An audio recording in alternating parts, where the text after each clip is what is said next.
Meta Ads just recently rolled out an update that is quietly changing how ads scale. So if you're doing outdated methods like running 50 versions of the same ad with one word change, you're already behind. Or if you're only optimizing for targeting, you're already behind. Because inside a recent mastermind with 6, 7, and 8-figure business owners and marketers, we broke down what Meta is actually rewarding now and explains why some accounts are scaling effortlessly while others are stuck. So let me walk you through the shift and how to adjust without burning more budget and just basically break it down for you. So let's get into it. So in this article, it's basically saying that your ad creatives now does most of the targeting work.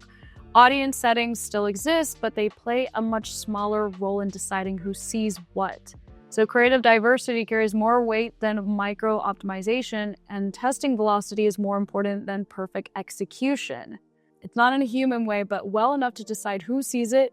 That understanding happens before targeting rules, budgets, or bids come into play. Meaning what is being said and how it's being said is way more important than any targeting that you're doing. So that's meaning, ads manager, you have to expand your variety of what you know, because targeting is not going to be able to help you in your favor anymore.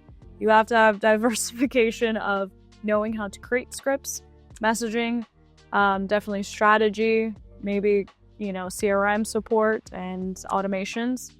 So that's just obviously something that I realized. One thing you want to take into consideration, so now it's not anymore is fake variation, one word changes, micro copy hacks, and over targeting tricks. That is not the case anymore. It's like because some would have 700 ads with the same message is not testing, and it's actually just noise. So to completely tell you exactly what Meta rewards is meaningful different angles, clear avatar callouts, format diversity, so either images versus videos, but not combined together. So Facebook literally wants you to say who you want and it will go find them. The algorithm doesn't need cleverness, it just needs clarity on who you're targeting, what's your offer, how you can help them, and differentiating yourself in a saturated market. So now that you understand this, let's go into some implementations that's gonna help you further. And this is what I call the avatar callout strategy. So before now, it looks is that you would create the audience and then you would put multiple different creatives and see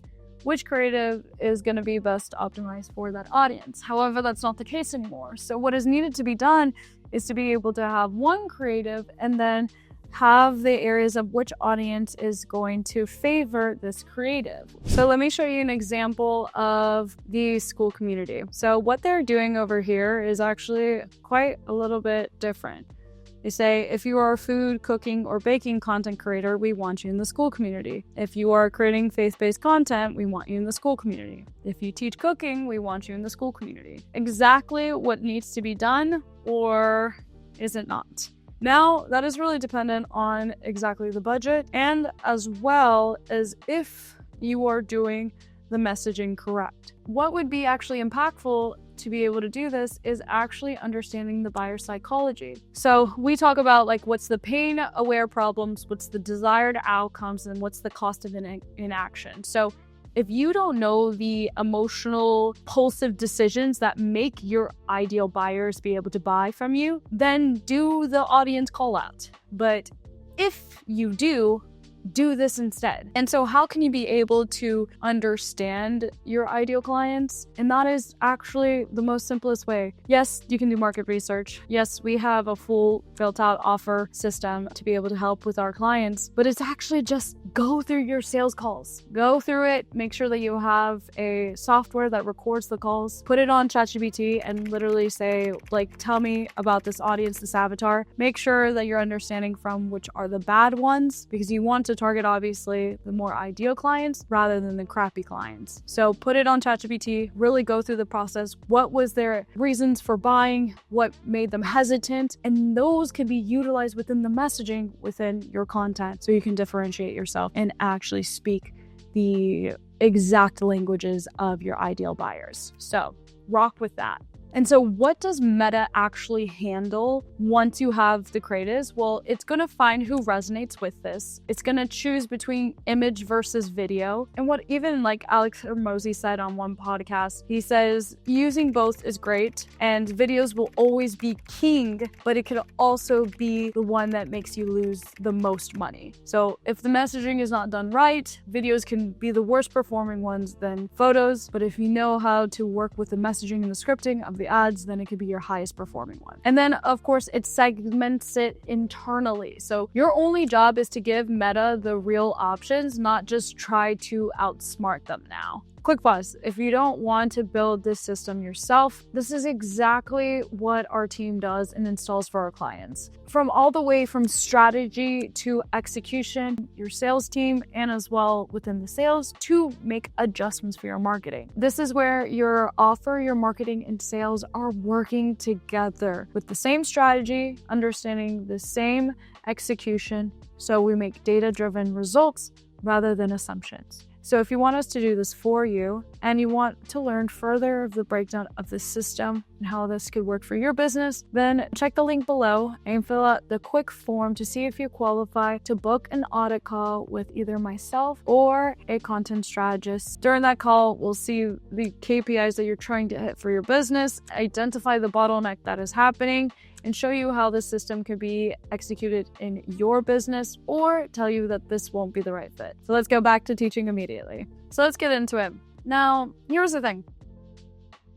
So the old ways and how it was done was we would have one campaign, one ad set, and then we have multiple different ads to be able to test and see which one would perform well by the way it was spending the most amount of money. However, that is not the case anymore, as the thing is, it's not going to spend the most on the ad creative that does the best. It's just going to spend your money. We have two different campaigns that are going on, and this is a ABO and a CBO. So let's break it down campaign by campaign. So your ABO is going to be your testing phase. Now, why we do this is basically set up. So how we set this up is this way. So we have one campaign, we have multiple different ad sets, but we only have one creative per ad set. So that means that you are spending, let's just say like $100, $100, and $100.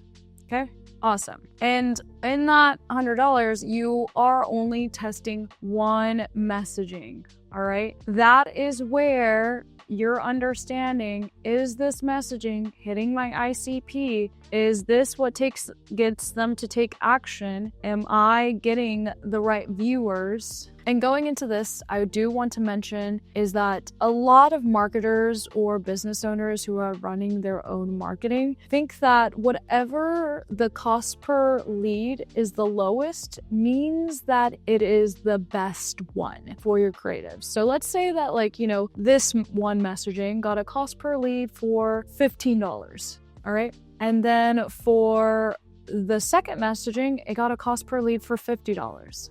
All right. Common mistake that most marketers and business owners make is that the cost per lead is only $15. That means that I should keep on using this one because I'm getting the most amount of leads for this. However, that's not always the best case scenario, because once you realize your conversion rate, so let's say that your conversion rate for these $15 cost per leads were you're able to close 15% of those leads. And let's say your close rate for the $50 cost per lead was 60%. Now you have to take into consideration that you are ultimately going to spend $50 if this is your ideal viewers. So even though it's a higher cost per lead, this is going to be the one that is winning because you're able to close them so importantly. So that's why our team works with a lot of the business's sales internal team, and we understand, okay, how is the quality of this lead and how many close from that messaging and that ad creative. We have that all tracked. So that's going to be your testing phase. That's where you're always going to try new messaging. And as we saw within the reporting is that you need to always have new creatives every couple weeks.